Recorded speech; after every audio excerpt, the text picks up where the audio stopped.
The video is going to be about recuts, and recuts in the past years have been, for me, one of the easiest ways of increasing value in agates. I already see exactly what I'm getting. It's not a surprise I have, like with a rough stone, where sometimes you can't really follow up with fractures as good, or you just don't see enough of an agate to actually be able to judge it perfectly. So I will take all of these 5 stones with me in the workshop in a couple minutes, and you can follow along and see how these agates will be changing. Hopefully for the good, maybe for the worse, but we will be finding out, and I have pretty high hopes in all of these pieces. And this one is going to be a really easy one, because the only thing I gotta take care of is this broken off area right here.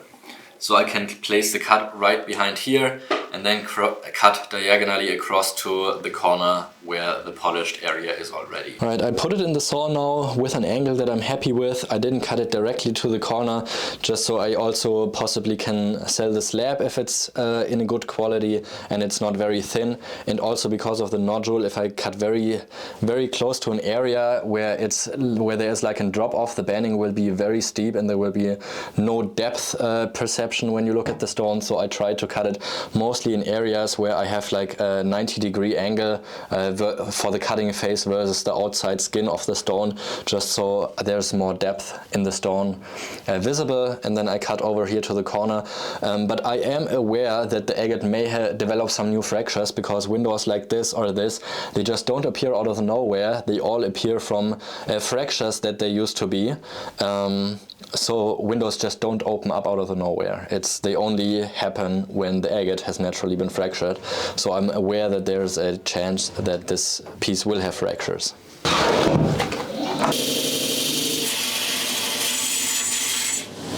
Oh, das sieht gut aus. Ah.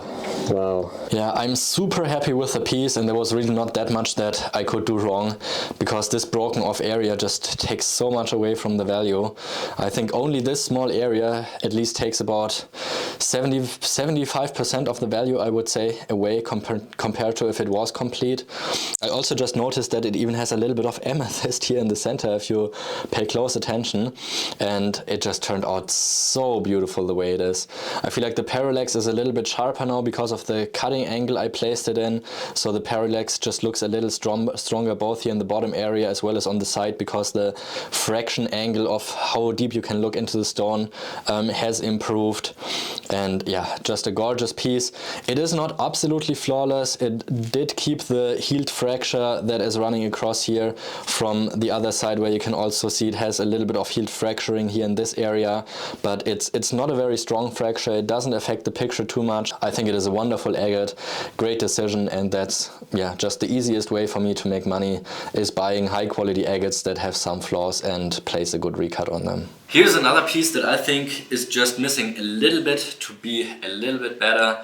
I think this probably costs around $150 or $200 the way it is, and like I said, I would probably sell it the same price it is right now, but just a little better pieces can make a big difference in value. And since it's broken off here at the bottom at the side, it also just makes it a lot more difficult for me to sell, because people are looking for perfect pieces, especially if they're buying agates in the hundreds of dollars. And I think I can probably double the value of this piece and probably sell it for $300 to $400 if it actually turns out to be a complete faced piece. And that is how much of a difference it can actually make. And also same game on this one. I will cut it right diagonally from the area where it's complete across to the area where it's broken off to that side. So I will only lose a little bit of the stone. It has enough depth, so it will carry all the banding and even a little bit of the druzy as well. And it will also keep the beautiful parallax hopefully inside.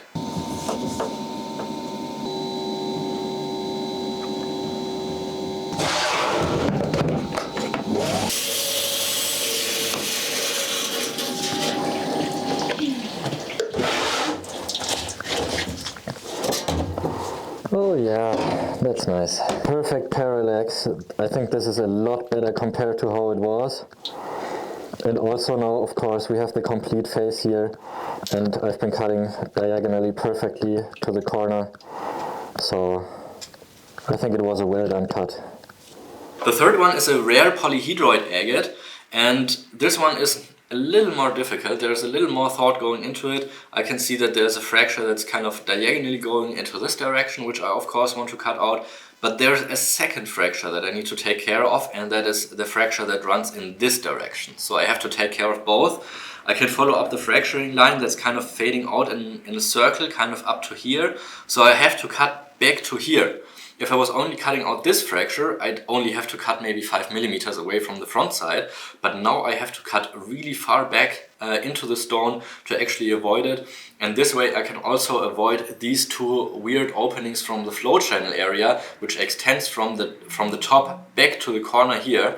And this way I will not be cutting into the flow channel area, I will be cutting the fracture out.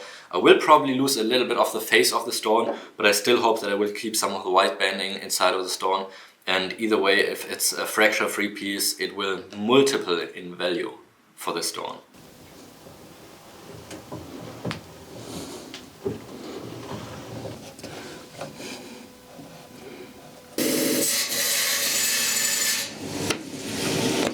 Okay.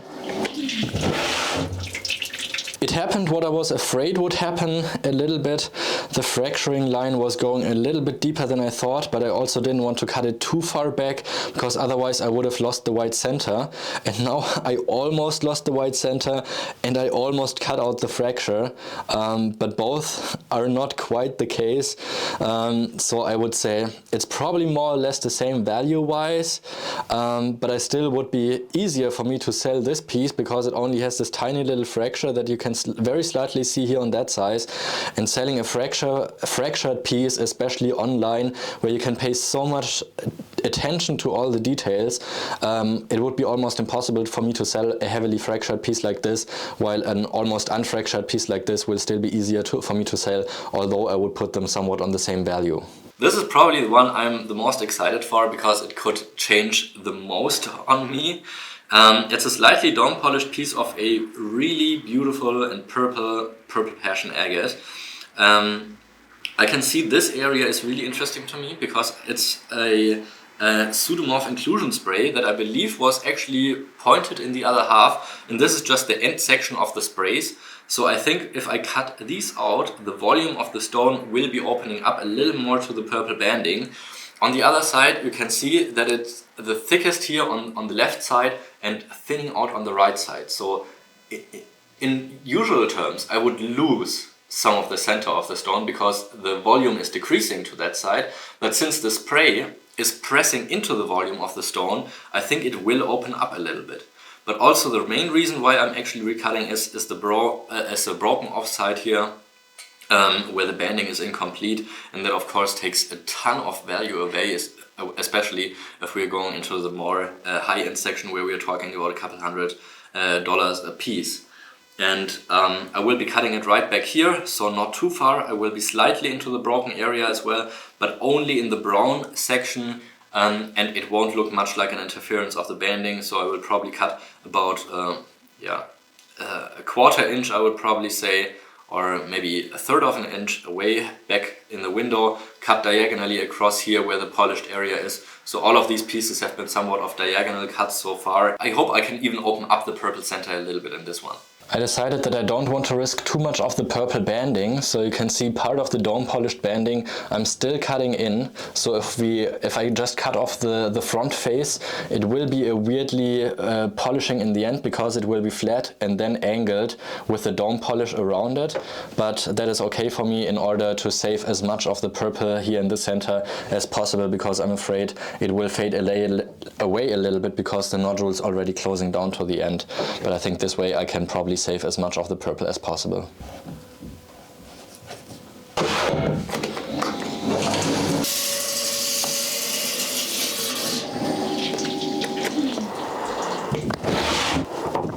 Oh. I've been a little lucky with this piece because I did misjudge it. I thought the pseudomorph was coming from back here on that side, but it actually came from the depth of it. Still, I think it actually turned out better than it was in the beginning. I think the banding is sharper, the angle is better, the center opened up more. The only thing that's a little bit weird about it now is the kind of weird shape, but I think it's a really cool piece. The banding is perfect, it has no fractures, the purple is so intense, and then I will just flat polish this area and there will be this drop off with the dome polish on that side. But all the nice agate banding is captured here in that flat area, so I think it's just as perfect as it can be. And also now here this side where the banding was interrupted is now complete, so I think I did very well with this piece as well. The last one is a first timer for me. I think it's the first time that I'm ever cutting an agate from Sumatra. These have been becoming a little popular on the market lately, but prices have been high and I have been tricked into buying pieces that looked great on pictures, but they were just entirely different when I received them. So I'm staying personally away a little bit from them just because of the experience I've had, but there are beautiful pieces out there, I also have to admit that. And one of the pieces I've been getting from a fellow collector here is this piece. And it's showing gorgeous banding with pink parallax here in the center, and it would be such a beautiful piece if it didn't have this fracture right here. And this one makes it actually easy, really easy for me, because the fracture is so easily visible all the way from the backside here.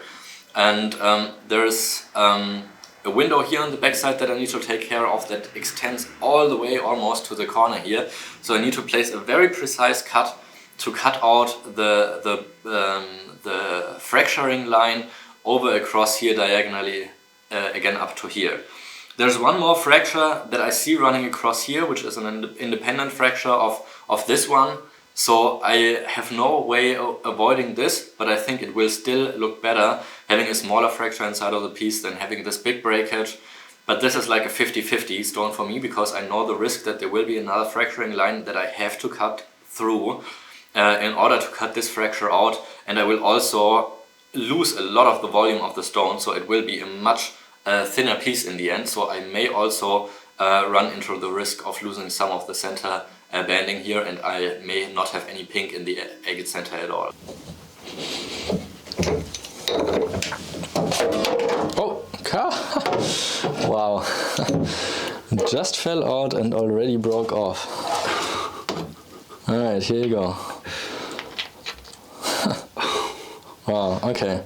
But you can see it's not agatized at all. The way it looks like this, the fracture was very loose, and usually a stone just doesn't break like that. But now I can also just place it in the saw and follow up with the window right back here and cut across here. The same way I initially wanted to cut it. So nothing really has changed. Da komme ich immer noch rein, da muss ich ein bisschen weiter raus. Ja, ich muss nochmal adjustieren. Hat nicht viel Auflage, vielleicht der gute. Da rein, da lang. Muss noch weiter raus. Noch ein bisschen weiter raus und dann noch drehen. It's going to be a very adventurous cut, and I can't cut it exactly the way I want. So I'm just cutting the ridge line here of the window, but I will be passing through here just where it's opening up to the flow channel. And cutting across here, this is where the fracture is. I'm kind of excited and worried to see how it's turning out. And then I will be cutting a corner off here. So again, like the Purple Passion Agate, there will be a flat surface and then a small edge with maybe a little less than an inch where the polishing will just be a little tilted. But I'm happy with how I put it in now, and now we're just hoping that it doesn't fly out and destroy my saw blade.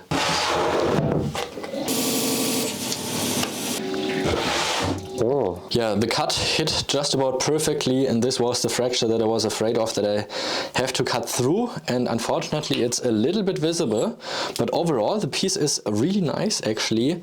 It's also kept the parallax in the center, which may also turn a little bit pink after the agate is dried out, because now it's soaked in oil and the agates do change their color after drying out.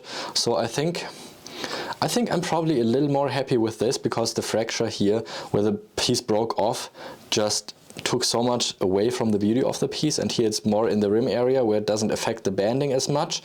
The center closed down a little bit but opened up a little more to green color, which is really rare to get. I'm kind of on the fence on, you know, thinking whether it's better or worse.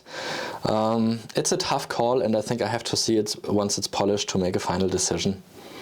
But yeah, I wasn't happy the way it was, so I think it was still a good decision to make the cut. And it's time for the resume, to look at all the pieces and make a judgment of whether it was a good decision to buy them or recut them. And I think in most cases, I would say the first Laguna Agate, the Purple Passion, and the last Laguna Agate, those were great decisions on placing the recut. I love how symmetric this piece is, how sharp the parallax is. The Purple Passion also just turned out so much for the better in comparison, I think, and the last Laguna, of course, as well. The other two pieces, I would say, they probably stayed about the same, or yeah, at least value-wise. I mean, some things went positive, some things didn't go positive. So these two pieces, I would say, yeah, well, it's okay, but the other three improved, and I'm happy about that. I hope you learned something from the video and maybe have the chance to go back into your collection and maybe look at pieces that deserve a recut by yourself. I hope this video will help you to make those decisions, and if they did, write a comment under the video. And yeah, I hope I'll see you soon again in one of the other Agatebay videos, where I will take you along to cut agates or talk about different places I visit, or explain about different features in agates. Also make sure to check out my website, where you will see all of these pieces, or at least most of them, available, so you can get some of these for your collection, and another couple hundred of spectacular agates. I'm sure you will find something if you like good quality agates, so make sure to check that out. Leave a thumbs up and a subscription to the channel, and goodbye.